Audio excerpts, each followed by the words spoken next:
record ako, Ver.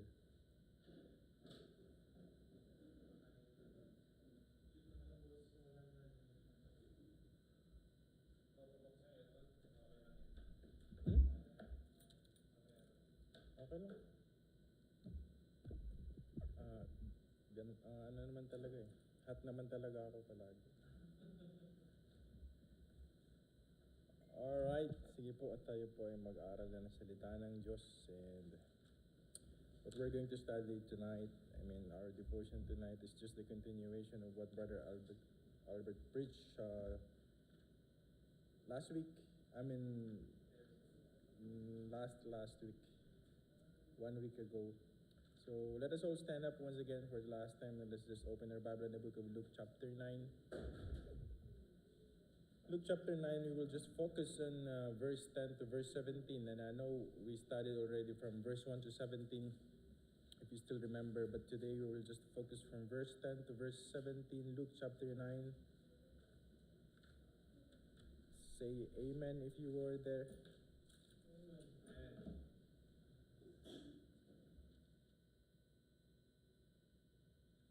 Okay, we'll read it.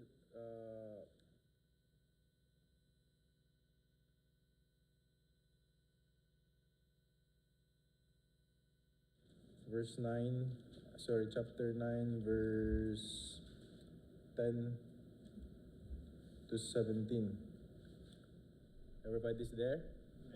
Or all together, Luke chapter 9, verse 10.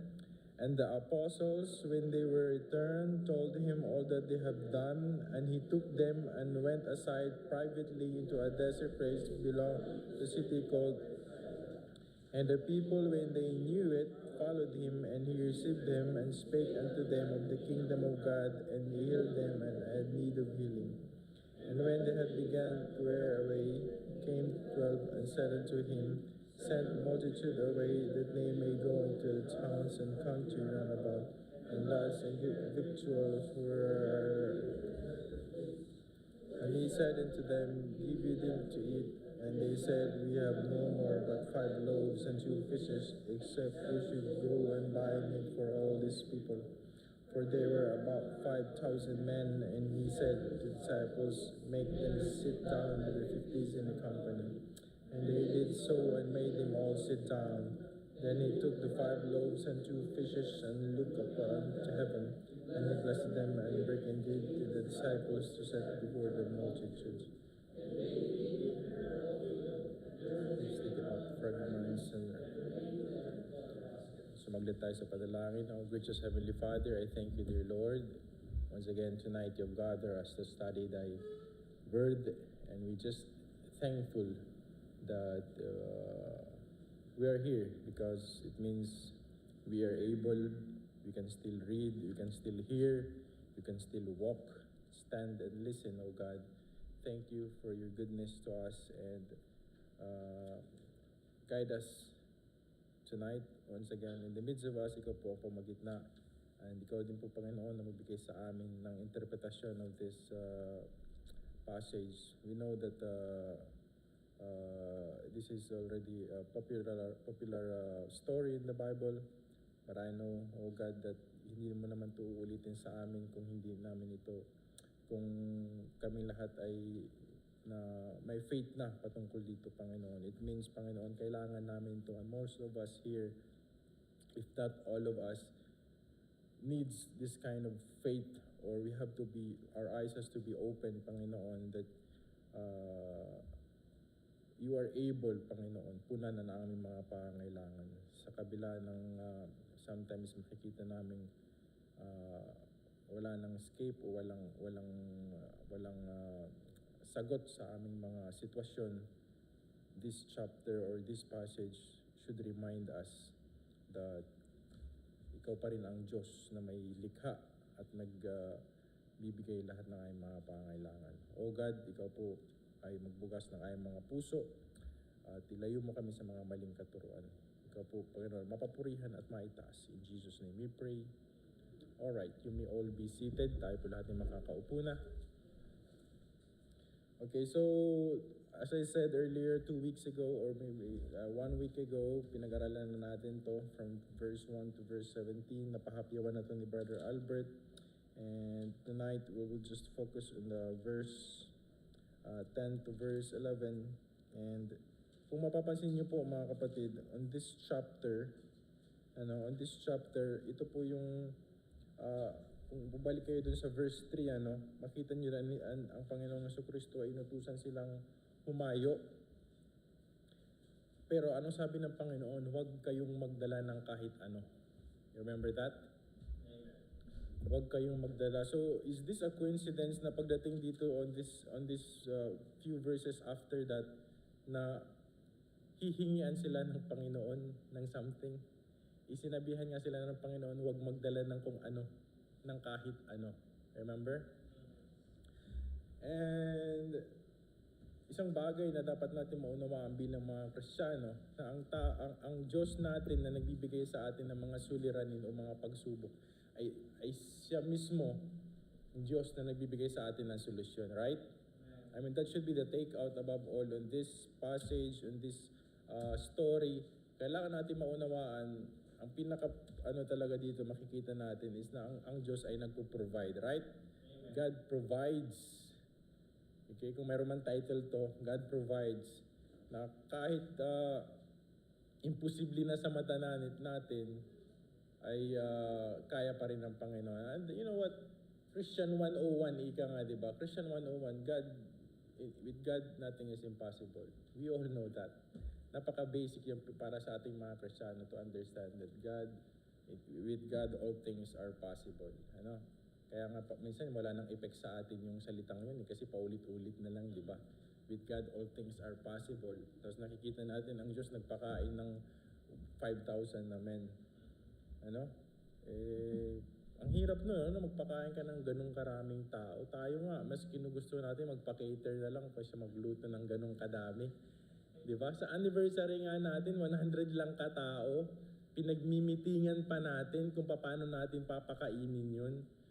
Ang Panginoong Jesucristo, 5,000 men pa lang. Naging problema ba? Diba?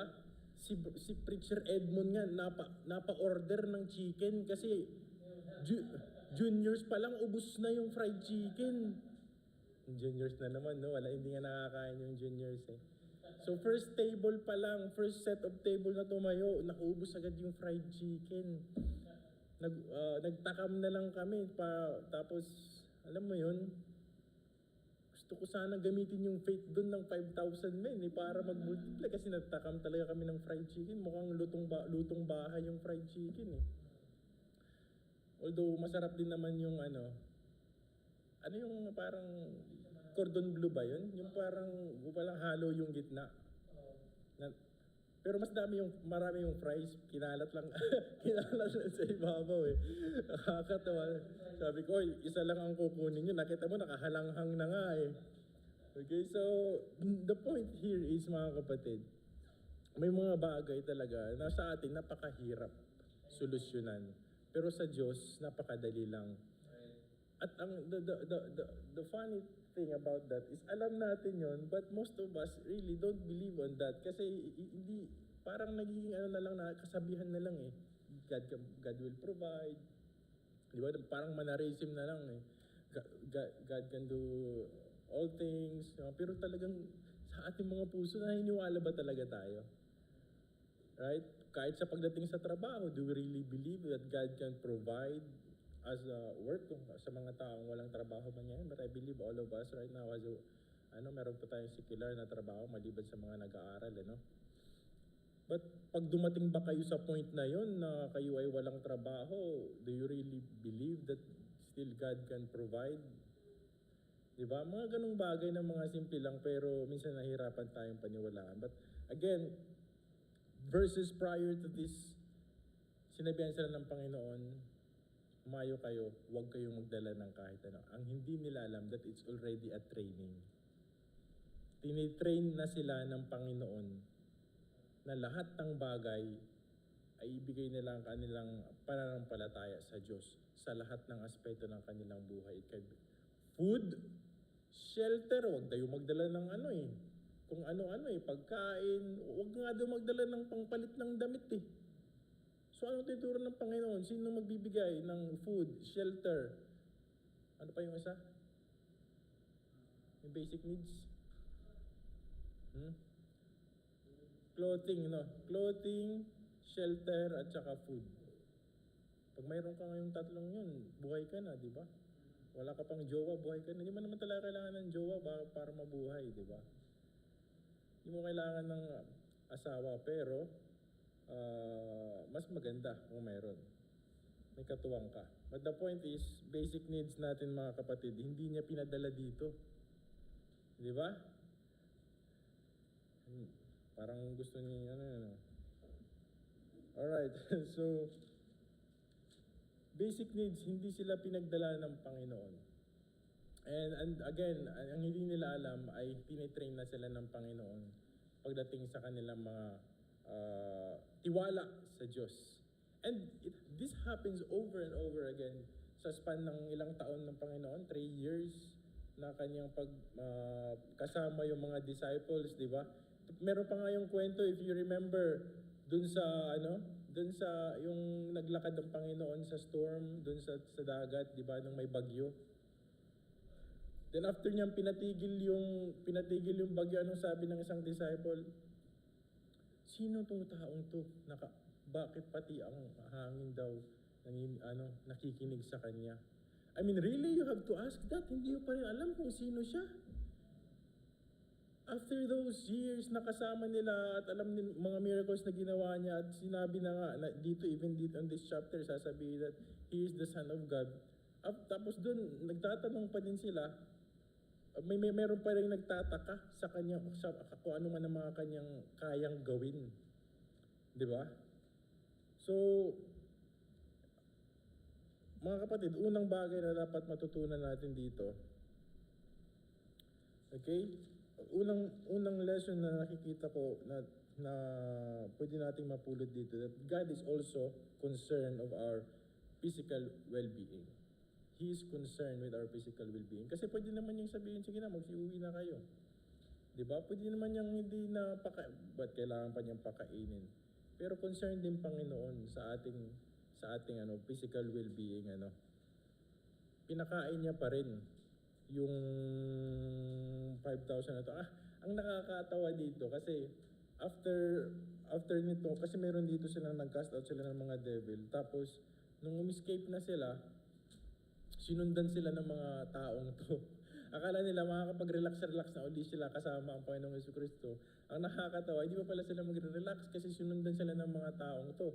And then, kailangan pa nilang mas mahirap pa to kasi kailangan nilang pakainin lahat.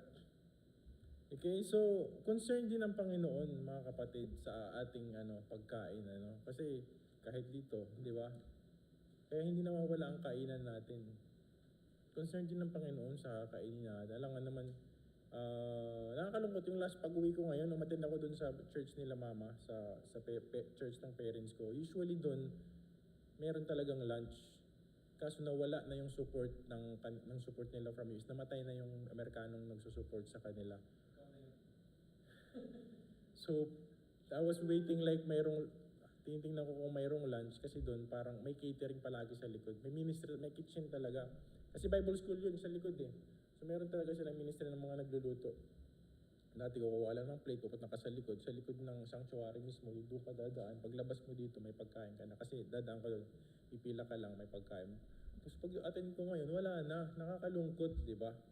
Na wala na silang kainan, ganun. May snack na lang sila, may snack. Although tinawag ako ng pastor, nila mama. And then, binigyan ako ng champurado.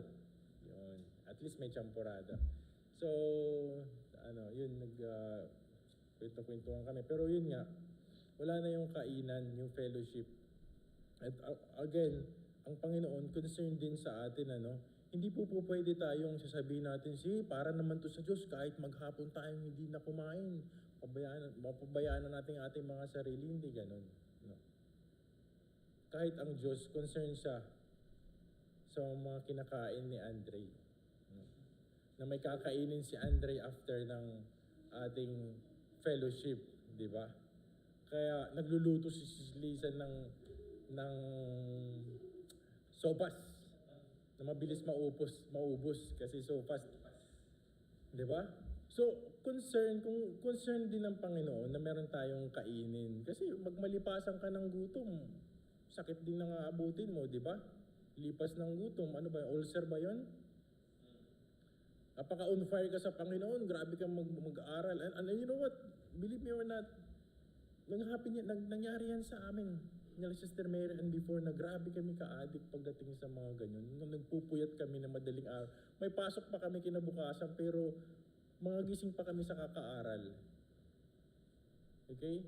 And then, napag-isip-isip ko, kailangan din talaga i-balance. Kasi, ang reason out ko lang palagi, para sa Diyos naman to eh. Kahit magpuyat pa ako dito, anong oras, para sa Diyos naman to eh. Pero, hindi mo alam, magkakasakit ka na rin kasi kulang ka na sa tulog. Meron kasi kami before sa Pentecost, may tinatawag kaming soaking. Soaking, yung tipong magsusoak ka lang talaga sa Panginoon, wala kang kausap. You just do everything for them. Magbabasa ka, magpipray ka. Doon ako inaabutan ng prayer warrior, tulog na pala, di ba? Pero meron kaming ganun. And then sometimes, yung mga projects ko, kasi ako, architecture ako, meron ako mga plates na kailangan tapusin. Minsan, hindi mo na nagagawa. Kasi mas nakafocus ka na dun sa mga bagay na every night kasi namin ginagawa yun, yung devotion every night as a worship team. So, minsan napababayaan na rin namin ng may mga bagay na dapat ginagawa namin. So, ang point ko lang dito is, ang Diyos, hindi porket, hindi na nila kailangan kumain. Kasi bakit? Kasama na naman nila yung Diyos, about na sa Diyos to. Kumain na tayo ng spiritual, ba't pa tayo kakain ng physical? No. Concern din ng Panginoon sa ating well-being, right? Pangalawa, this is just short mga kapatid, kasi alam niyo na to. Okay, huwag kayong matutulog. Number 2, God will test us for us to see where are we in our faith. Alam niyo, dadaan at dadaan talaga tayo sa pagsubok. Kasi kailangan natin makita kung nasaan na tayo sa ating mga pananampalataya. Okay? Kung mayroon man dumadaan sa atin na mga ganitong pagsubok. Kasi dito, mga kapatid, ang nakakatawa, no? Ang nakakatawa, tinanong ng Panginoong Jesucristo kung saan ang yung mga disipulo, kung saan sila nang ipang papakain. Balikan natin dito sa verse ng mga binasa natin kanina, chapter 9 yun, ano? Chapter 9, verse... Ano binasa natin? 10 to 17, ano? And ito, and when the day began to wear away, then came 12 and said unto him, Send the multitude away, that they may go into the towns and country round about, and lodge, and get victuals, for we are here in the desert place. But he said unto them, Give ye them to eat. Bigyan sila ng pagkain. Alam niyo, may mga komentary, nakakatawa. Mayroong mga komentary na, may isang komentary doon sasabi na hindi daw yun talaga nagpakain ng ganong kadami ang Diyos. Meron daw talaga sila mga baon. Nagkakahiyaan lang daw magbukas. Kasi pag nagbukas ka daw, baka yung hingian ka ng mga katabi mo. Ngayon, it turns out na lahat naman pala, mayroon naman pala daw baon. So lahat, kumain sila ng sabay-sabay. So may mga ganun kasi komentary na hindi sila iniwalang miracles yun. Ano? So, mayroon lang daw talaga silang mga baon. Kasi sino ba naman daw ang mga naglalakbay before na wala? Maliban sa inutos ng Panginoon sa 12 disciples. Usually daw talaga mga tao before, pag naglalakbay, may mga dala daw na pagkain yan, may mga supot yan eh, may tubig pa yan silang bit. So, may mga pagkain daw na dala yun, may mga komentary kasi na hindi sila naniniwala. But we believe, kasi ito nakasulat dito, na nagpakain ng Panginoon, regardless kung mayroon sino man na may dalang pagkain doon, basta ang Panginoon nagpakain. Okay? Nang ganun kadami. So, again, ang pangalawang gusto kong maunawaan niyo mga kapatid na tinetest tayo ng Panginoon kung nasaan na tayo sa ating pananampalataya. At ito ang let's normalize this mga kapatid. Let's normalize this na kung mayroon man tayong pinagdadaanan, kahit anumang pagsubok yan, finances, health, love life, family. Lahat po iyan ay dahil lamang sa gagawin ng Panginoon sa atin in the future. Again, sabi ko sa inyo kanina, before ito mangyari, inutusan na sila ng Panginoon na umalis ng walang mga dala. And this is the time na kailangan nila i-apply ang turo sa kanila ng Panginoon. Kung saan ba sila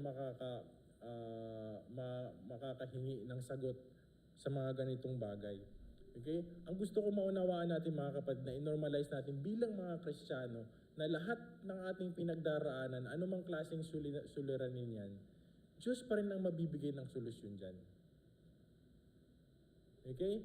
Kahit anong klaseng kagipitan, wag niyong susubukang gagawan niyo ng paraan na gagawin niyo based sa inyong sariling pamamaraan o sariling kakayanan. Kasi lahat ng binibigay sa atin ng Diyos, sabi nga sa verse, di ba, siya rin daw mismo ang mabibigay ng solusyon. What is that verse that there is no temptation taking you but such is common unto man? And siya daw na nagbigay sa atin ng temptation, same na mabibigay sa atin ng solusyon, something like that. I'm paraphrasing it, but that's the point there is, ang Diyos din ang magbibigay ng solusyon, mga kapatid. And as we all know, that God will not give us something that we can't afford. Hindi naman tayo bibigyan ng bagay na hindi natin kaya. Diba? Hindi tayo bibigyan ng something ng Panginoon nang hindi natin kaya.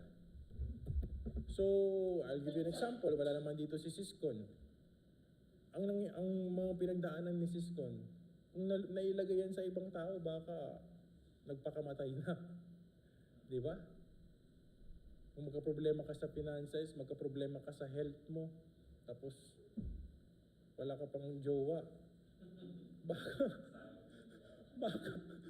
baka magbigti ka na, di ba? Pero kaya ni Siskon. Kasi alam ng Diyos, kaya niya. E di, sige nga, evaluate niyo sarili niyo ngayon. Kung yung nangyari sa kanya, mangyari sa iyo ngayon yun. Kaya niyo ba? The point there is, alam ng Diyos kung hanggang saan ang kaya niyo. Di ba? Ngayon, 1 Corinthians, yes, thank you for that. 1 Corinthians 10:13. I really love this verse. 10:13, one of my, palaging nasa puso ko na to eh. Kahit nakakalimutan ko yung verse, pero yung thought, di ko talaga siya naman. There is no temptation, kasi memory verse namin doon sa Buhaira, doon kay Brother Albert, nung unang Bible study namin. Doon pa namin to memory verse nung nag-outreach pa lang kami. There hath no temptation taken you, but such as is common to men. So, lahat ng temptasyon ay common sa tao. Walang special temptation para sa inyo. Ang pinagdadaan ng temptation ni God, same sa akin. Ang mga nakikitang temptation namin, mapagdadaanan din yan ng juniors.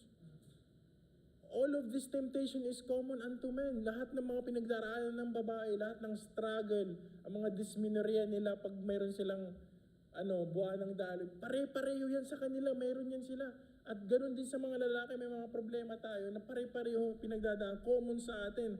Pero ang sabi diyan, but God is faithful who will not suffer you to be tempted above that you are able. Do you think God will give you something that you can't afford? No. Pag pinagdaraanan mo yan, it's because alam ng Diyos na kaya mo yan. Alam ng Diyos na kaya kong magpalaki ng 4 na bata. So kaya 4 anak ko ngayon. Bakit may mga taong biniyalang ng isa? Because God knows na baka hindi nila kayanin more than that. Again, lahat ng mga nangyayari sa atin, especially pag ikay Kristiyano, is may approval ng Diyos yan. But will with the temptation also make a way to escape that you may be able to bear it. Okay? Lahat ng mga temptasyon natin, Diyos rin ang magbibigay ng solusyon paano natin yan masusolusyonan. Okay? Ang nangyari sa ating kapatid na dating nakatira dito sa kabila, do you think hindi namin pinagdaanan yan? Nalusutan namin kasi alam naming may way. Pero kung mahina ka, babagsak ka.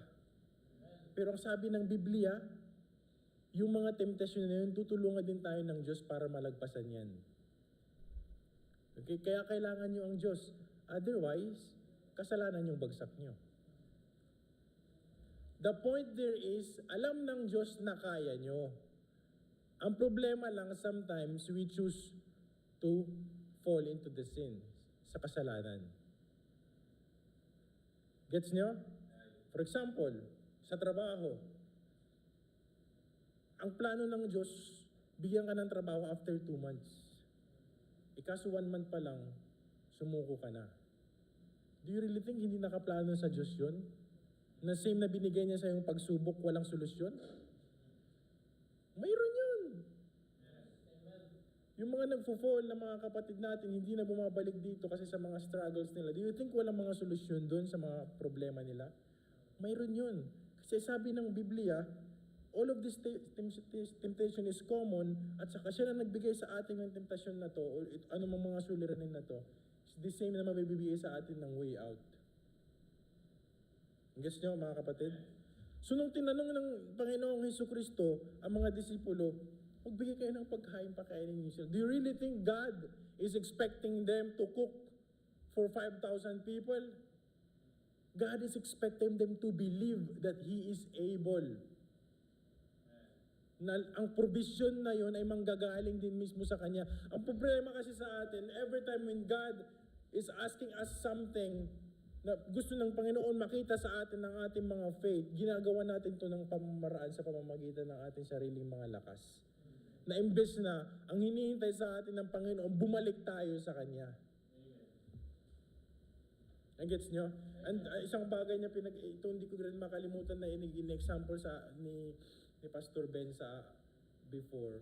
Even pagdating sa giving o sa tithes. Kasi para lang daw yan yung mga asawa natin, kung asawa niyo walang trabaho, kagaya ko. Kung ang asawa ko walang trabaho, pero binibigyan ko siya ng something para magbigay siya sa Diyos. At pag nakikita kong nagbibigay siya, mas dinadamihan ko pa binibigay sa kanya kasi nakikita ko nagbibigay siya. Parang gano'n din ang Diyos sa atin. Kung nagbibigay tayo, mas dinadamihan pa ng bigay ng Diyos sa atin kasi nakikita niya. So, yung part na parang nag-aalangan tayo, ang hindi natin alam, tinitingnan lang pala tayo ng Panginoon. Okay? Na mag-u-obey tayo kasi yun na rin tayo pagpapalain. Same din yan, it applies here sa ating mga suliranin. Hinihintay lang ng Panginoon, ano ba ang magiging response natin sa sitwasyon? Okay, mag-fall ka na lang ba sa kasalanan? O, hindi ko na kaya, Lord, lalaki lang ako. Tao lang ako. So, mag-fall na tayo into temptation o sa sin. O susuko na tayo kasi mukhang wala nang way out. Wala na akong pera, Lord. Di ba?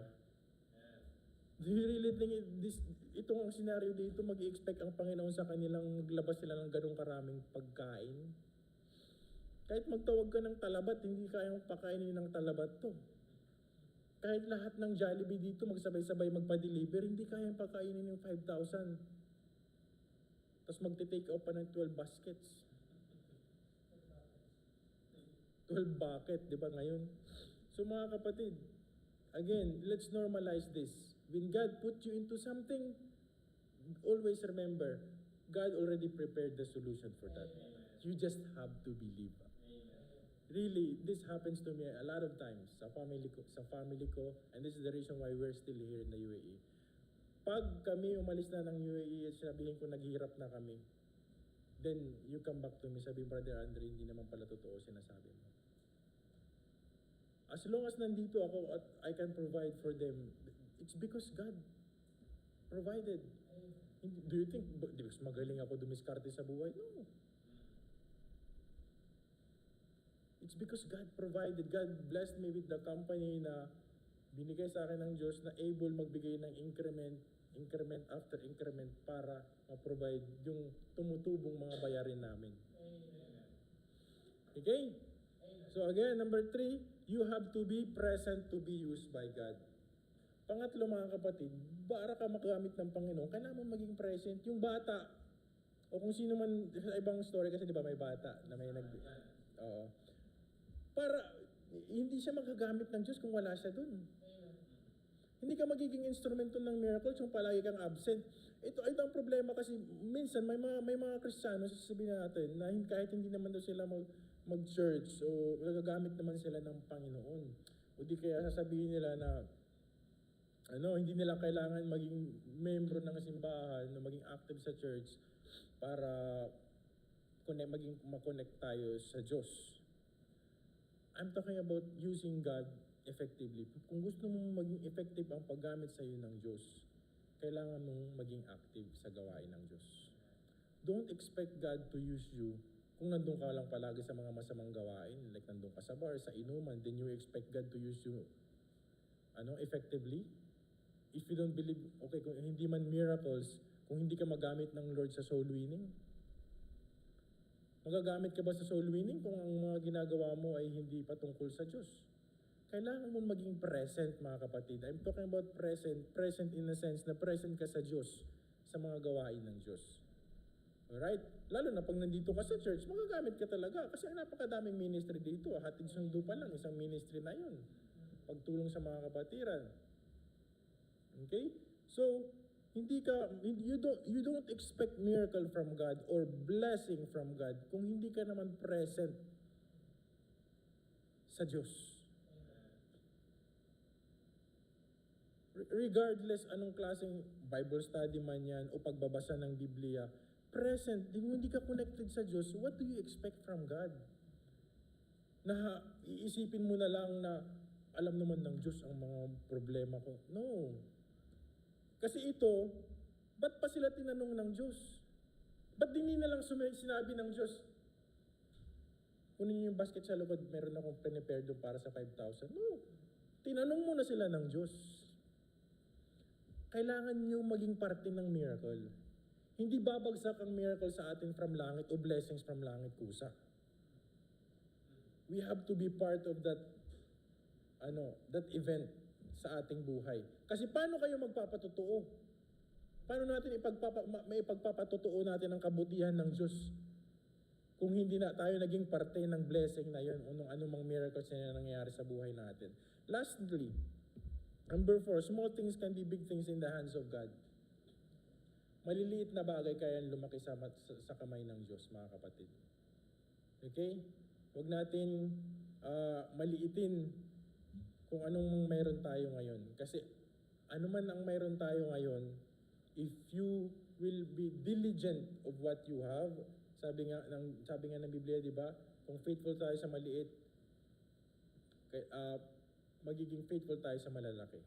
Pero kung hindi tayo faithful sa mga maliliit na bagay, bakit pa tayo bibigyan ng Panginoon ng increase? I'm not talking about just money. Increase in lahat ng bagay kung anong mayroon tayo. It could be a talent. Kung bakit ini-increase ng Panginoon ang talent ni Andre o ni Aldrich o ni Ethan o ni Elijah, it's because nakikita ng Diyos na magagamit pa nila ito at ginagamit nila ito at naniniwala sila. Okay? Kasi kung hindi na sila naniniwala at hindi naman ito nagagamit ng Diyos, hindi na magiging Christian. Bakit may mga bata na nag-start mag-play ng piano, naturuan, tapos hanggang doon lang? Kasi hindi sila naging faithful sa maliliit na bagay. Pag nakita ng Diyos, ito, faithful sa kanyang skills. Lalawak yung skills mo. Ang skill mo pagdating sa audio and visual, pag nakita ng Diyos na ginagamit mo para sa Kanya at naniniwala ka na magagamit mo ito para sa Kanya, tapat ka na ginagamit mo ito para sa Kanya. Pagpapalain niya ng Diyos. Alright, so again, I'll end on this.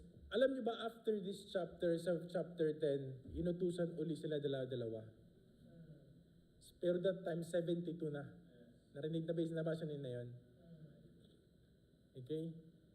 So, again, I want to normalize that idea na pag ang Diyos mag-test, palagi yung may application yan after. Okay? I mean, pag may training, may test yan after. Train sila, tinest sila. Sinend na naman sila, and then itetest na naman sila. Training and test, yun lang po ang buhay natin. Pag nalagpasan nyo na ang bago nyong training, parang sa trabaho lang yan, meron na naman yung bago. At apply hanggang lumalago tayo at lumalago sa ating buhay. Bakit meron sa ating mga stagnant?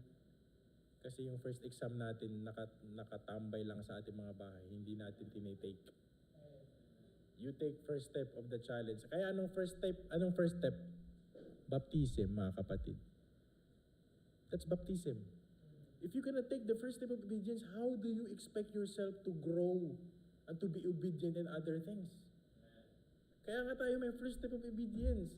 Kasi step by step yan. Pag binigyan ka ng training ng Lord, mayroon niyang bagong test. Paano mo malalagpasan o maisa pamuhay ang buhay na kagaya ni Kristo kung hindi nyo nalalagpasan yung mga levels ng ating faith?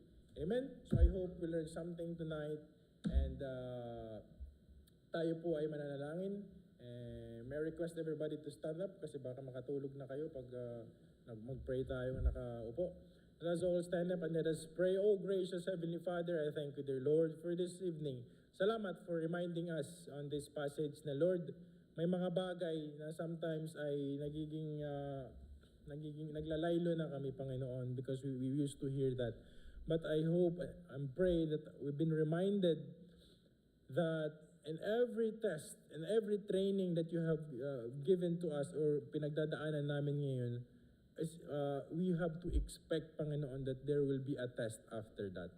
At yung mga suliranin, yung mga test na to, Panginoon, mga obstacles sa buhay namin, we have also to be reminded na ikaw din ang nag-prepare ng mga kasagutan o solusyon sa mga to. Lord God, this has to be normalized sa aming mga Kristiyano, Panginoon, na ikaw ay hindi, Panginoon, tumitigil na kami ay patangkarin o pataasan ang aming mga pananampalataya. Our faith has to increase, Panginoon, para mas magamit mo kami effectively. And help us not to be stagnant sa aming mga pananampalataya. I know, same what you did to the apostle, you asked them about the solution, but actually you are just testing them. And sometimes this happens to us, where you are putting us into a situation where you are looking to our response, how we will handle those problems o scenario, Panginoon, na nilalagay mo kami. O God, continue to remind us on this, especially pag may mga dumaan sa aming pagsubok, and patuloy ka pong mag-glorify, ma-magnify sa aming mga buhay. Ito po ang aming samo at dalangin sa pangalan ni Jesus. Amen.